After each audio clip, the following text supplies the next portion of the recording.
In a world that glorifies constant connection and social validation, why do the most powerful minds often retreat into solitude? What if your loneliness isn't a weakness, but the beginning of your rise to power? When you are alone, the world calls it loneliness.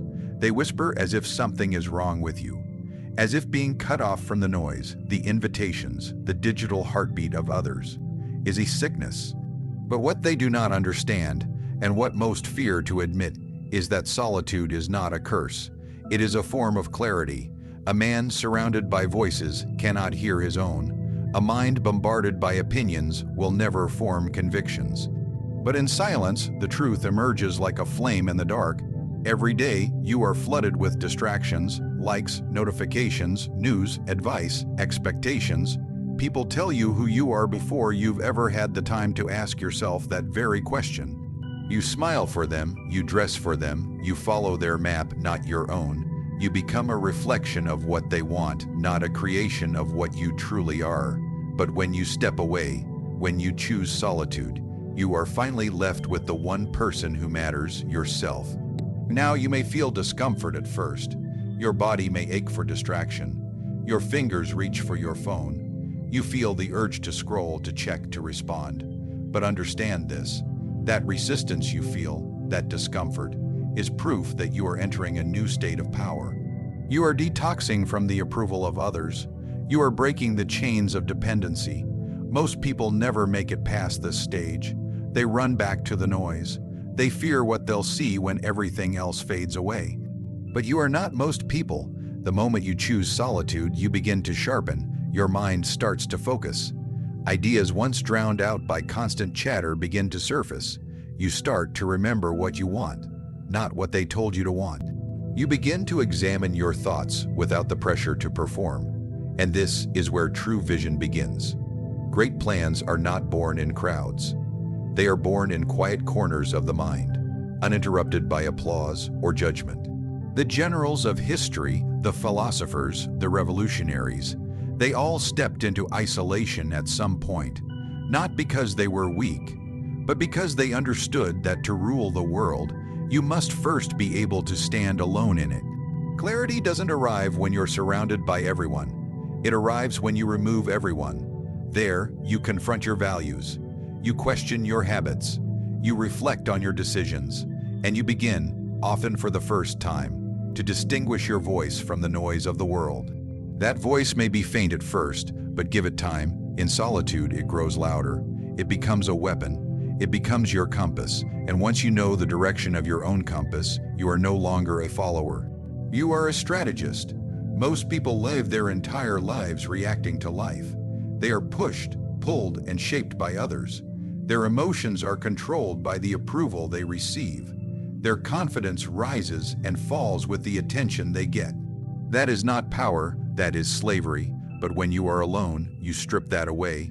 You begin to build from the foundation, not from applause, but from purpose. You begin to ask yourself, who am I without the titles? Without the followers, without the distractions. And when the answer finally comes, you will realize how rare it is to know it. Your solitude is not weakness, it is preparation. While others chase relevance, you refine direction. While they compete for attention, you develop substance. They shout louder, but you think deeper. They run faster, but you move wiser. And when the time comes, when you step back into the world, you will not come back as a wanderer.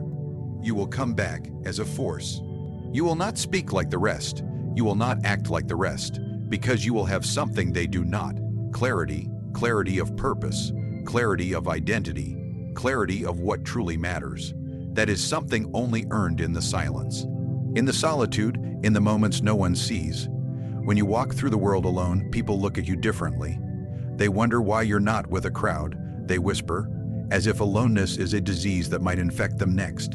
But what they don't see is that you've chosen distance not to escape weakness, but to fortify strength. When you are alone, you are no longer within reach. You are no longer vulnerable to the games, the manipulation, the pressure. You become something rare in this world, independent. Most people have no idea how influenced they really are. Their opinions are not their own. They are a patchwork of whatever the group believes. Their actions are dictated by image, not truth. Their behavior bends based on who's watching, who's liking, who's applauding. In this state, you are not a person. You are a puppet, and every interaction becomes a pull of the strings. But the man who chooses solitude is a man who cuts the strings. When no one is watching, when no one is there to impress or react to, you begin to see clearly how often you were performing, how often you said what was expected, how often you acted out of fear of rejection. Without realizing it, your mind was colonized by others. Your values were borrowed, your decisions, second-guessed before they were ever made. But in solitude, that pressure vanishes. The need to conform dissolves. You no longer play for their applause. You operate from your own judgment. And that, right there, is the foundation of power. Because true power is not just control over others. It is control over your own mind, your own behavior, your own direction. That kind of power is impossible when you are constantly influenced. When you are alone, no one is there to flatter you falsely. No one is there to subtly redirect your plans. No one is there to guilt you into compromise. There is no comparison, no competition, no emotional bait to hook you into losing your center. You begin to move based on what is necessary, not what is popular. You decide based on what is effective, not what is expected. And slowly, you begin to see how most people are not free. They are simply managed by emotion, approval, and noise. The crowd plays on your need to be accepted, your hunger for validation, your fear of being excluded. But when you master solitude, those levers stop working. You become immune. The manipulator loses his power, not because he has changed, but because you have. You no longer need his praise. You no longer fear his disapproval. He becomes irrelevant to your path. And when that happens, you become dangerous, because now no one knows what controls you. No one knows what shakes you. They cannot provoke you. They cannot seduce you. You move from being predictable to unreadable, and unreadable people cannot be easily used. Most of the power plays in this world are subtle. They come in the form of expectations. They come in the form of obligation, of emotional guilt, of appearances to maintain. But when you're alone, you owe nothing. You are free to build yourself in a direction of your own choosing. You are no longer in a performance. You are in practice. You are no longer reacting. You are designing. This is why people fear those who are comfortable alone. They cannot figure them out. They cannot pull them into drama. They cannot force them into the cycle of approval and validation. And more importantly, they cannot understand how someone could be so content, so composed, so focused, without anyone else's permission. The ability to be alone without suffering, that is power. Because in that space, you are no longer a part of the crowd. You are studying it. You are watching its weaknesses. You are seeing how easily people betray their values just to stay included, how quickly they abandon themselves to not feel lonely. And in that realization, you know you have stepped outside the system. They will say you're cold. They will say you've changed, that you've become distant. Good. Distance is strategy. Space is leverage. Separation is protection. Because when the world cannot reach you emotionally, it cannot control you politically, socially, mentally, or spiritually. You move on your own time. You grow on your own terms. You become the one they must adapt to. And when influence no longer flows toward you from others, but instead flows outward from you toward them, that is when the shift occurs. You are no longer just a man. You are a force. You are no longer in the game. You are the board. Everyone wants to be seen winning. They want the celebration, the spotlight, the admiration. But that is not where power is born. Power is not forged in applause. It is not created under praise. It does not grow in the open. It grows in the dark, away from recognition, beyond attention, where no one claps and no one watches. That is the space where the real transformation begins.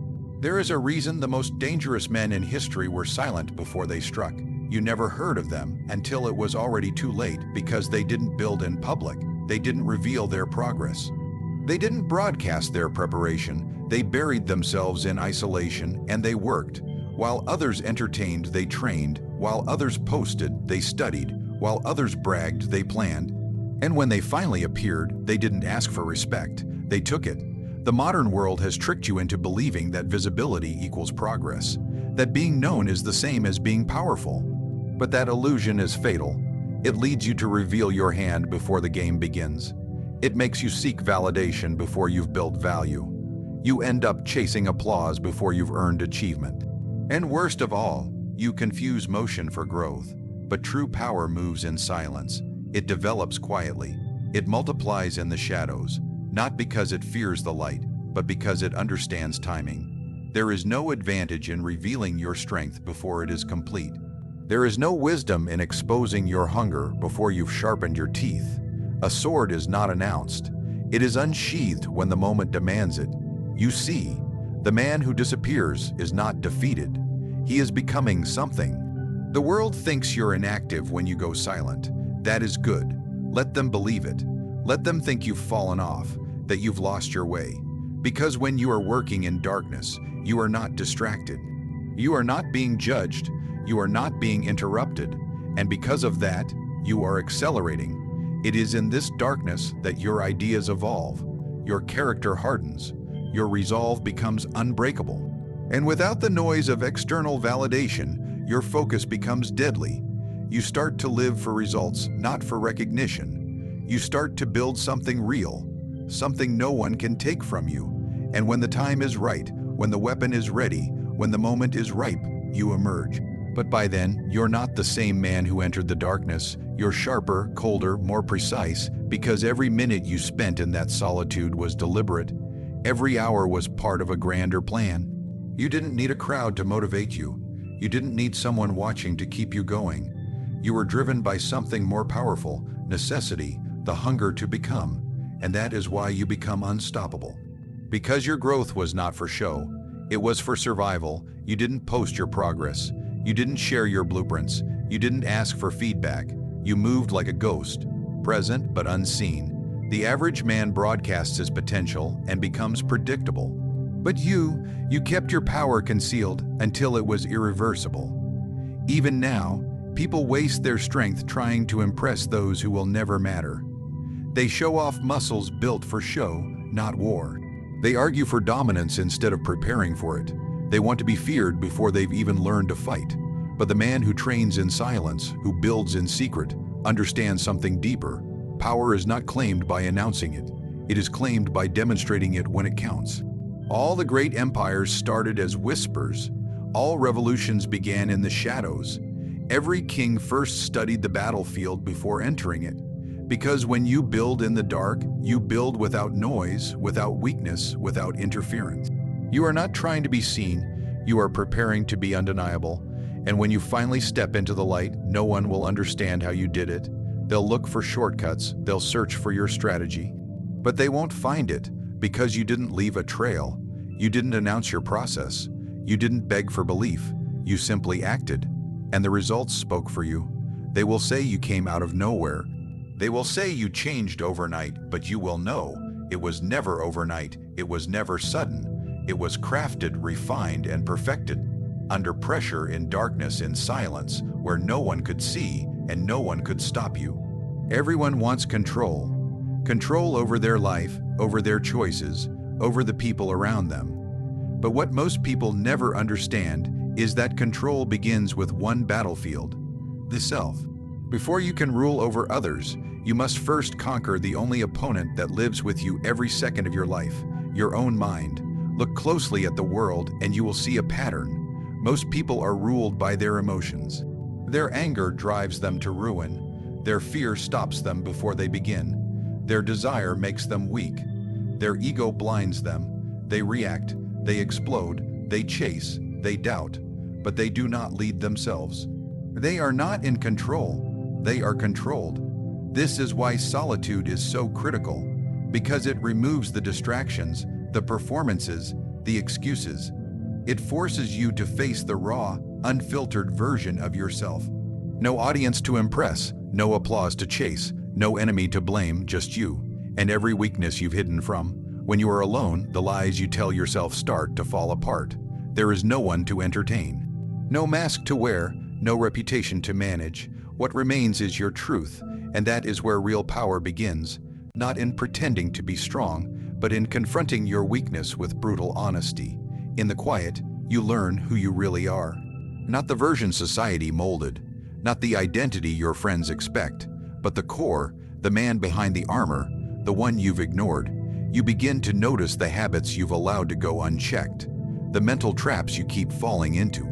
The way your mind resists discomfort, avoids risk, clings to validation. And in that silence, you see how undisciplined you really are. But here's the difference. The weak run from this realization. They hide behind noise, company, addiction, busyness, anything to avoid confronting themselves. But the strong, they lean in, they use that solitude as a crucible. They tear down the illusions. They destroy the soft parts of themselves. They get to work. Alone, there is no one to blame but you. And that's exactly why growth happens. Because responsibility, once fully accepted, becomes transformation. The man who owns his flaws has already begun to outgrow them. This is why power demands solitude. Not because being alone makes you better, but because being alone removes the excuses that make you weak. It teaches you that control is internal. It teaches you discipline, self-command, the ability to act without emotion, the strength to choose logic over impulse. These are the qualities that separate rulers from followers. When you master yourself, everything changes. You stop reacting to the world and begin shaping it. You become untouchable. Insults don't reach you. Praise doesn't seduce you. You don't need validation, and you don't fear rejection. Why? Because you've trained yourself to move independent of noise. You have faced yourself, and more importantly, you have passed through yourself. Others seek approval to feel worthy. You set standards to make yourself worthy. Others wait to be told what they are. You decide. You become, and people follow those who know who they are. Not those who speak the loudest, but those who are the most certain. When you can be completely alone and remain grounded, focused, hungry, centered, that is when you've become dangerous. Because then you are no longer ruled by the external. You are internally governed, and nothing is more rare or more feared, because such a person cannot be moved by pressure, cannot be manipulated by weakness, cannot be tempted off course by shiny distractions.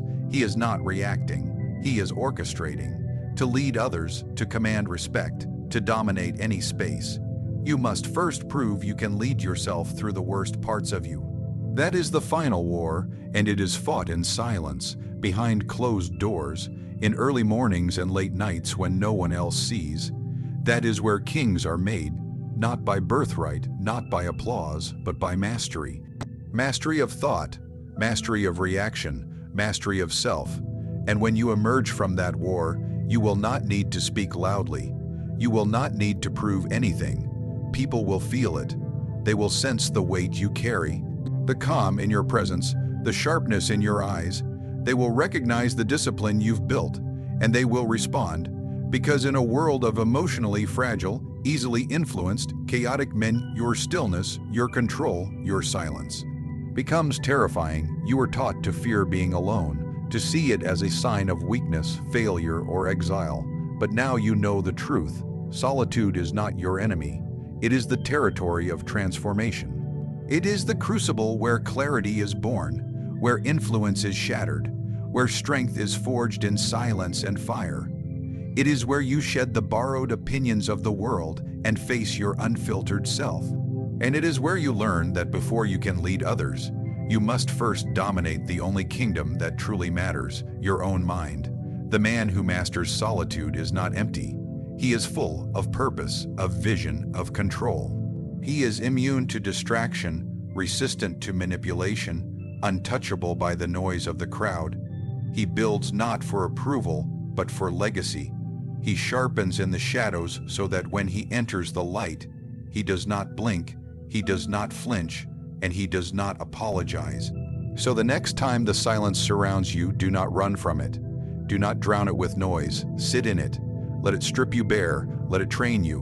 Because when you learn to stand alone, you will never again fear the loss of anyone, the opinion of anyone, or the judgment of anyone. That is not loneliness.